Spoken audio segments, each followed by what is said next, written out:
Hey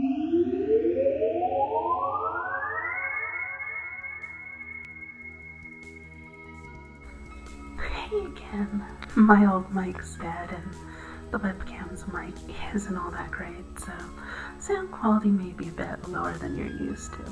On the plus side, we're moving up to a new video format for the series, so I hope you enjoy. Anyway, today's topic is magic. Right, so to begin with, let me state that fiction authors, especially those of the fantasy genre and horror, can learn a lot from role-playing games when it comes to magic.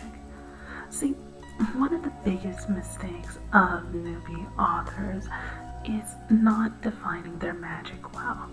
How's it work? It's magic.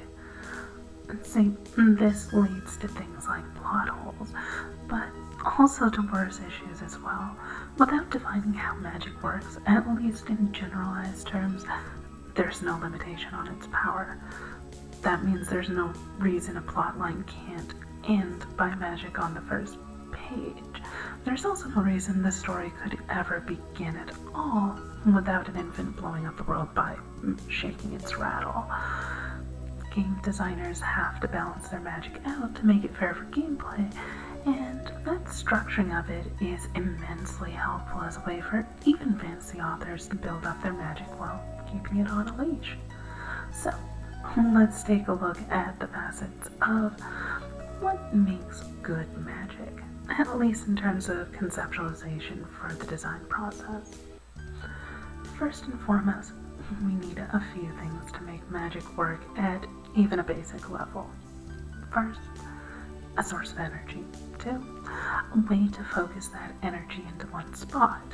3, a way to form that energy into a use with a desired outcome.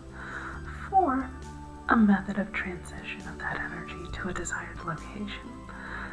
Without all 4 of these things at least vaguely in mind, magic quickly gets out of control, both in fiction and in games. So, let's break these down to see what they are and why we need them. Alright, first off, the source of energy is where magic comes from. Maybe it's derived from mana, perhaps it's taken from some mystical source like water from a sacred river or something, or it's derived from one's ancestors or emotions or whatever. The source isn't that important so long as you know where the magic comes from. It has to come from somewhere.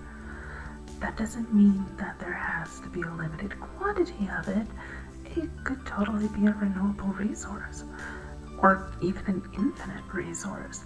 But it means there may be a limit as to how much can be gathered in one spot at one time. 100 mages all next to each other may be competing for magical resources and simply run dry. And that's important, as it helps to limit magic from overwhelming the story via huge wars. Why bring a mage to a battle when you can bring 500 and simply blow up the continent? Anyway, the point is that knowing where magical energy comes from lets you, the designer, come up with ways to limit and control how much magic can be thrown around at a time. This is vital to controlling magic in a story, both as a writer and a GM, or even the game designer herself, so that it's even possible to keep the game balanced. Next off, the focal point of magic is usually something like a wand, a crystal, sometimes even a human body, that sort of thing. It's what draws energy into a single location so it can be used at all. Still a real-world example, you can have all the electrons in the world around you, but without something like, say, an electrical wire for them to travel down towards where you need them, they're useless to you.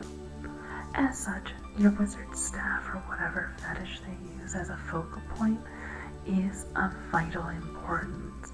It's also important because the nature of it defines how easily it can be taken away. If you simply pull Gandalf's staff out of his hand, a la the Lord of the Rings movies, well, he's not really able to fight back so much anymore. There's magical energy all around Saruman and him, but he simply doesn't have any real way to tap into it effectively. This can be used as plot points in a book and a way to constrict players in a game so that they don't get overly powerful. It also means you can amplify a wizard's power with a better quality wand in the game setting, which gives the designer more control over the power level of characters, which immediately translates into control for the GM to keep things at a certain level of strength. Third on our list is the actual spell itself. Having raw magical energy doesn't tend to do much for people most of the time. Sure, too much may burn your eyes out of your sockets or something equally nasty, but there needs to be some way to control and define that energy in a useful manner. Spells are the most common type of method, and how a spell works is dependent upon how the universe is set up. If we look at something like, say, Shadowrun, the spell itself is meaningless, oddly enough. The incantations, burning of incense, drawing of a magical ritual circle, all of that means nothing.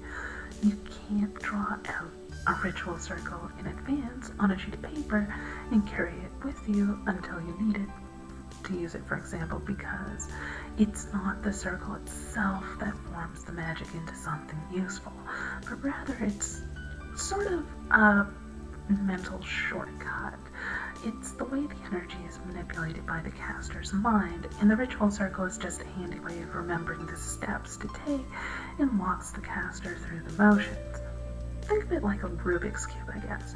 The cube itself is useless if you hand it to someone already solved. It's the act of solving it that generates the spell. That's just one example, though. In Saorsa, for another example, spells are generated as lattice of energy, almost like printed circuits, which are then layered upon one another as a growing sphere of magical energy. Each layer alters how the spell works, and when a caster is finished, they all collapse. They'll collapse all the layers down, essentially compiling the magical program, because really that's what magical spells are. They're programs which define what the energy does. Without a program/spell, you can't really make it do much of anything. It just sits there. Even if you have like a really good wand and suck all the energy into one place, it's useless to you if you don't know how to tell it to do anything of value. And that brings us to our final aspect of magic, transmission. Or at least that's the final aspect of broad importance for the purposes of today's discussion. So yeah, transmission. See, sometimes a caster has to touch a target to transfer the energy to them. Other times you just need a lock of someone's hair to tell it where to go. Sometimes you can aim it in a straight line. Other times it's homing and can't miss. The important part here isn't so much how magic gets from one place to another, though that's handy to know from a design perspective. The more important part is to know the limitations upon why magic can't be just used to nuke someone on the other side of the planet. Oh, the enemy has a magical item? We need to enter their base and destroy it? No, we don't. Boom! Done. No, that cuts out the whole story or quest for your campaign or book. There has to be some limitation on how you get your magic spell to a targeted destination, or even how you choose that destination or target in the first place. To get back to our electricity example from before, let's see how the giant Tesla coil. Tons of energy. It's all in one spot, and there's no real way to direct it. Boo. No. But what if you had a metal javelin? Say you throw it at someone. They get stuck with a spear and the lightning generator goes, Ooh, path of least resistance. And they're not only impaled, they're fried to a crisp. Yay. Well, yay for you, not so much for them, I suppose. Whatever, close enough. The important part is that you were able to get the energy from point A to point B without accidentally hitting points C, D, E, F, Q, R, Epsilon, or Larry along the way. Anyway, those are the main points of what you need to know about your particular magic. The specific details are up to you as the designer, but you should have a rough idea about what those details are, as they're pretty handy to know, even if the players or readers aren't specifically told. There are other things to know as well, such as conservation of energy, methodology of operation, and so on, but we'll get into that at a later video. Magic's a complex subject, and will take quite a few videos to cover appropriately, so we're not done by a long shot here. Seriously, it took me 2 months of classes to cover magic when I was teaching world design, so we've only just scratched the surface on magic, and I'll be spreading it out between other topics. For now, though, thanks for watching. Oh, and because I have to, blah blah blah, support the Saorsa Patreon. Yeah, I said I wouldn't do any more crap like this, but unfortunately I gotta. The more money I get from patrons directly translates into more time I can spend working on the game instead of having to use my time doing other people's projects. Saorsa will get released regardless of whether you donate or not, and will be free once released. It's just a matter of how fast it's done and how high of a quality I can afford to commission from contractors for the stuff I can't personally do on my own. Long story short, your help makes Saorsa better. Faster, stronger. We have the technology. Oh, cease and desist. Crap. Thanks for watching.